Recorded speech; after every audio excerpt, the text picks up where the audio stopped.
मित्रांनो, लक्ष्मीच्या पावलाने या मालिकेमध्ये आपण असं बघणार आहोत की कलाने सर्व काही पुरावे गोळा करून आणलेले असतात आणि नयनाला सुद्धा घरी चांदेकरांच्या घरी घेऊन आलेली असते. तर चांदेकरांच्या घरी तर रोहिणी म्हणत असते, माझा मुलगा असं काहीही करू शकत नाही, कला तू खोटं बोलतेस. तर लगेच नैना ही राहुलजवळ जाते आणि राहुलची कॉलर पकडतच म्हणत असते की तू मला ओळखत नाही आहेस का? अरे तुझ्यासाठी तर मी माझे सर्व आई बाबा सर्वांना सोडून तुझ्यासोबत आले. असं म्हणतच नैना ही खूप रडत असते आणि बोलत असते. तर राहुल मात्र नैनाचा हात झटकतच म्हणत असतो, शट अप. तर नैना मात्र काही कमी नसते, नैना ही सुद्धा म्हणत असते, यू शट अप.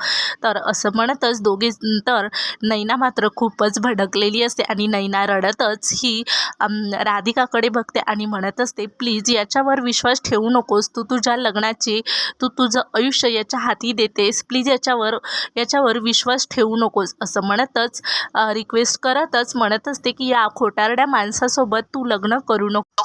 तर रोहिणी विचार करू लागते, जेव्हा अद्वैतचं लग्न असतो तेव्हा राहुल हा जयपूरला जाण्यासाठी निघलेला असतो. तर ती विचारामध्ये पडतो, राहुल माझ्याशी एवढं खोटं का बरं बोलला असेल आणि आता जर मी कलाला काही बोलले तर कला मात्र सर्व काही सांगेल की नैनाच्या जागेवर मी कलाला कसं उभं केलं, हे सर्व काही प्रकरण ती बाहेर काढेल आणि सर्व काही माझ्यावरच येईल. असं म्हणून रोहिणी मात्र राहुललाच विचारू लागते की राहुल हे जे काही आहे ते सर्व काही खरं आहे का?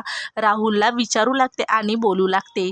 तर नैना म्हणत असते, त्याला काहीच विचारू नका, कारण तो तर नेहमी खोटंच बोलणार. मला याची शंका होतीच, कारण लग्नाच्या आधी हा मला रोज फोन करायचा, रोज मला काहीतरी बहाणा करून भेटायला यायचा आणि मला याने सांगितलं होतं चांदेकरांचा सर्व बिझनेस हाच सांभाळतो आणि अद्वैतलाही सुद्धा हाच गाईड करतो. हे सर्व काही याने मला सांगितलं आणि माझ्यासारख्या मुलीला याने घोळात घेऊन प्रेमाचं नाटक केलं माझ्याशी आणि मला लग्नातून पळून जायचं नव्हतं, पण याने मला लग्नातून पळून जायला भाग पाडलं.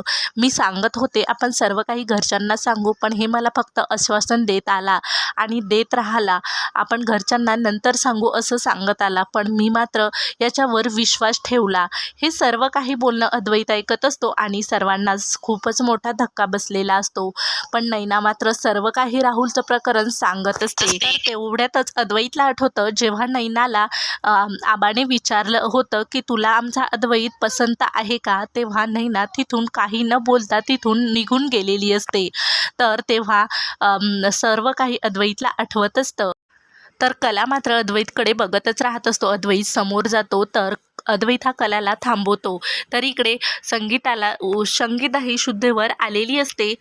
संगीता म्हणू लागते की त्या राहुलने आपल्या नैनाला फसवलं आणि नैनाला मी मोठं करण्यासाठी, पालपोषण करण्यासाठी काय कमी केलं हो, असं नैनाने आपल्यासोबत केलं, असं म्हणत असते. आणि जर नैनामुळे जर त्या चांदेकरांनी कलाला सुद्धा आपल्या घरी जर पाठवलं तर मी काय करणार, असं म्हणतच संगीता मात्र खूपच रडू लागते आणि संगीताला खूपच टेन्शन आलेलं असतं.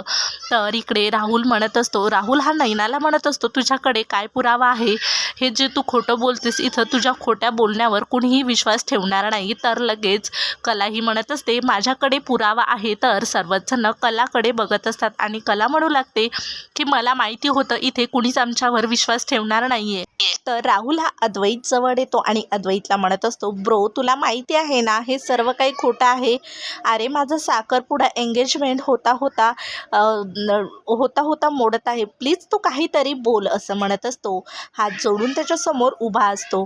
तर कला ही सोहमला लॅपटॉप आणून व्हिडिओ सर्वांना दाखवायला सांगत असतो. तर सोहम हा लॅपटॉप आणून सर्वांना व्हिडिओ दाखवत असतो आणि तो व्हिडिओमध्ये नैना ही राहुलच्या गाडीमधून खाली उतरलेली असते आणि राहुल आणि नैना हे दोघेजणही रॉय हॉटेलमध्ये गेलेले असतात. हे बघून राहुलला आणि रोहिणीला तर खूपच मोठा धक्का बसतो.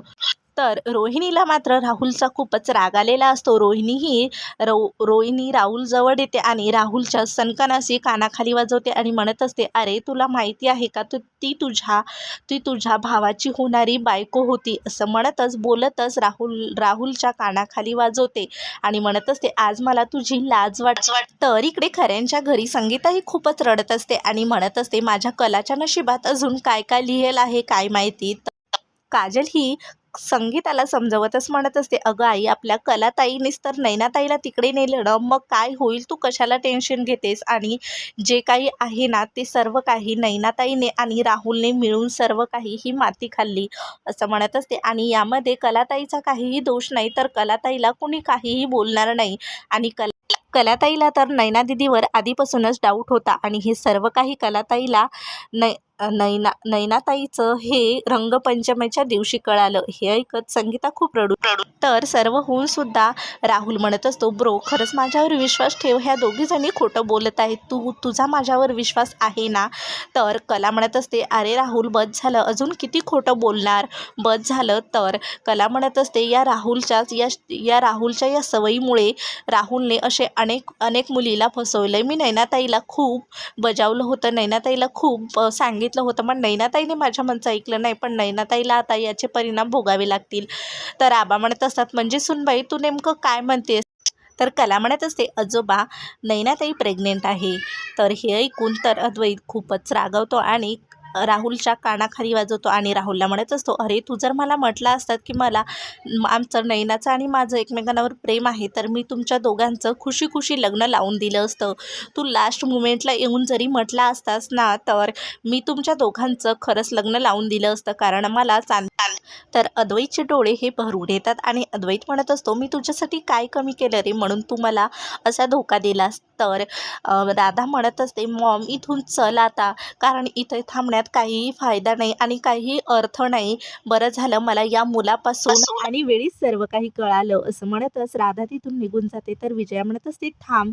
तर विजय ही रोहिणी समोर जाते आणि म्हणत असते, काय गं रोहिणी, हे असं आहे का तुझा मुलगा, आणि माझ्या मुलाची लायकी माझ्या मुलीच्या पायापास सुद्धा नाही. असं म्हणतच सरोज जवळ जाते आणि म्हणत असते, सरोज, मी तुला बहिणी समान मानत होते ग, आणि तू माझ्या मुलीला असा मुलगा पाहून दिला. तू म्हणत होती चांदेकरांच्या घरामध्ये आमच्या मुलांमध्ये खूप संस्कार भारी आहेत, तर चांदेकरांच्या मुलाचे हे संस्कार. आणि ही विजया सर्वांनाच विचारू लागते, सर्व चांदेकरांना विचारू लागते, हेच आहेत का तुमचे संस्कार. आणि विजया ही सरोजला विचारू लागते, काय ग सरोज, राहुल लहानपणापासून तुझ्या जवळच वाढला ना, तरी तू या मुलासाठी माझ्या मुलीला सुचवलंस, आणि एवढा अपमान माझा कधीच झाला आणि तुम्हाला मी कधी सोडणार नाही. आणि सरोज, आपल्यामधली मैत्रीण आणि आपल्यामध्ये जे काही नातं होतं ते आता सगळं संपलं. असं म्हणून विजया तिथून निघून जाते. तर सरोज मात्र तिला अडवण्याचा खूप प्रयत्न करत असते, पण विजया मात्र काहीच ऐकून घ्यायला.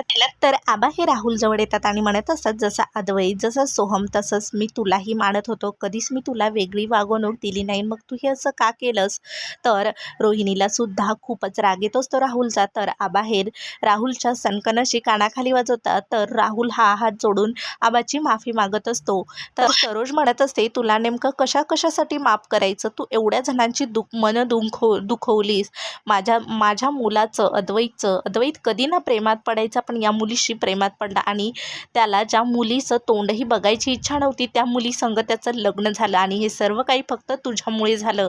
अद्वैतला मात्र खूपच रडू येतो आणि अद्वैताच्या रूममध्ये जातो आणि दरवाजा बंद करतो. सर्वच जण अद्वैतच्या मागे जातात. तर अबा अद्वैतला दरवाजा उघडायला सांगतात, पण अद्वैत मात्र दरवाजा उघडत नसतो. असं अबा म्हणत असतात, असे प्रश्न सुटणार नाहीत अद्वैत, प्लीज दरवाजा उघड. पण अद्वैत दरवाजा उघडत नाही. तर अद्वैत विषयी कलालाही खूपच वाईट वाटलेलं असतं. तर पुढील भागामध्ये सरोज ही रोहिणीला आणि राहुलला म्हणत असे, तुम्ही कधीच चांदेकर होऊ शकत नाही. तर इकडे अद्वैतला समजवण्यासाठी कला ही अद्वैतच्या रूममध्ये आलेली असते आणि खुश होऊन म्हणत असते, खरंच मी जसं तुला समजत होते तसा तू नाहीये, तू खूपच इमोशनल आहेस. आणि अद्वैत सुद्धा कला समोर येतो. तर अद्वैत म्हणत असतो, तू जे काही बोललीस ते सर्व काही तू करून दाखवलंस. आणि असं म्हणतच अद्वैत हात समोर करतो आणि कॉंग्रॅच्युलेशन्स करत असतो. मित्रांनो, तुम्हाला अद्वैत आणि कलाची जोडी कशी वाटते मला कमेंट करून नक्की सांगा. आणि तुम्ही चॅनलला सबस्क्राईब नसेल केलं तर लगेच आपल्या चॅनलला सबस्क्राईब करा.